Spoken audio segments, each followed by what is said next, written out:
What's up guys, this is OmegaLiar, and today we're going to be taking a look at the new game mode that just came out, Drop Zone. I'm going to be going over all the basics of the game mode, as well as new concepts and ideas that have been introduced, and then give you my review of the game mode, as well as some tips and tricks. So to get right into this, what is Drop Zone? Drop Zone seems to be a variation on Headquarters, but it is not quite the same thing. The position that both teams are fighting for belongs to no team at any given point, but however, it is the main point of attraction in the game mode. The objective is to get as many players in the particular point that is generally randomly selected on a map as possible. The way each space is selected seems to be selected at random. There's no particular pattern, but the fact is the only way you can get points is not through kills, but is through actually being inside of the particular position or domain of the area that is the dedicated space. Now, other things that are introduced in this is the fact that both teams can be in the space and receive points at the same time. It doesn't matter who has more or less. One person in the space is the equivalent, is the same thing as having two people. They each get their own individual points that goes towards the team's total score. So you could have every player from both teams in, and the same amount of points will be rewarded to both teams. Now, the other thing that comes with this is, as you can see, there's much red smoke around the particular, I will say, headquarters-esque area. And in this area, while I haven't entirely deciphered how it happens, the way it seems to appear is that the first person to go inside the area receives a care package that is dropped in that area. And this does two things. One, it gives the enemy or your team kill streaks that are not actually available otherwise in this game mode, for all kill streaks are disabled. Now, the other thing that comes with this is that you will often see people dying under care packages. So it is something that you generally want to look out for, and it's something to be aware of because it's not in any other game mode, rather. And I will show you a clip of that later on in the video.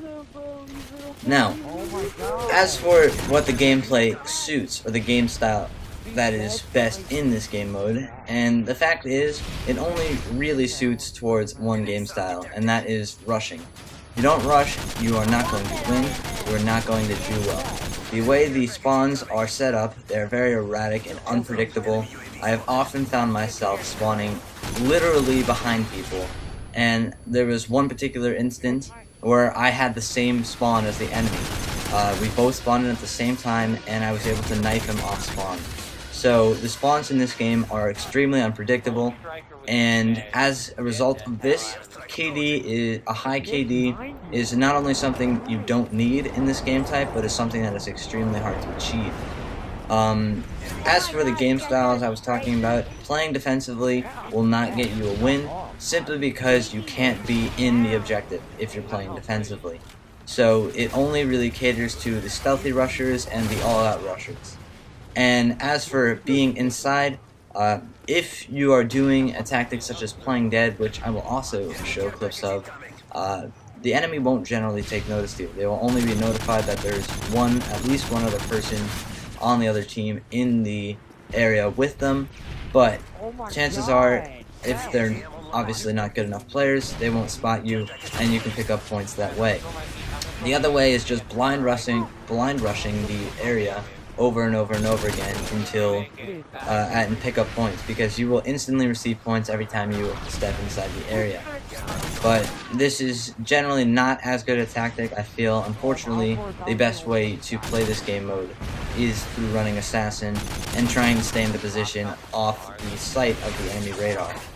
Now, with the care packages that are constantly being called in based on who gets to the area first, I believe it's every time the area goes white, the first person to step in, and by white I mean neutral, the first person to step in is a person who will receive a care package.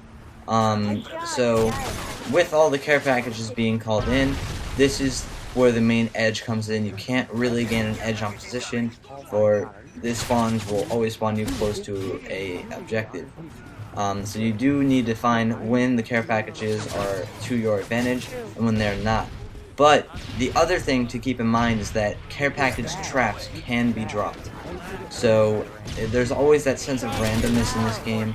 There doesn't seem to be any efficient strategy because every, I believe, 45 seconds, the area that the position is in changes, and the spawns are always changing, so there's no irregularities.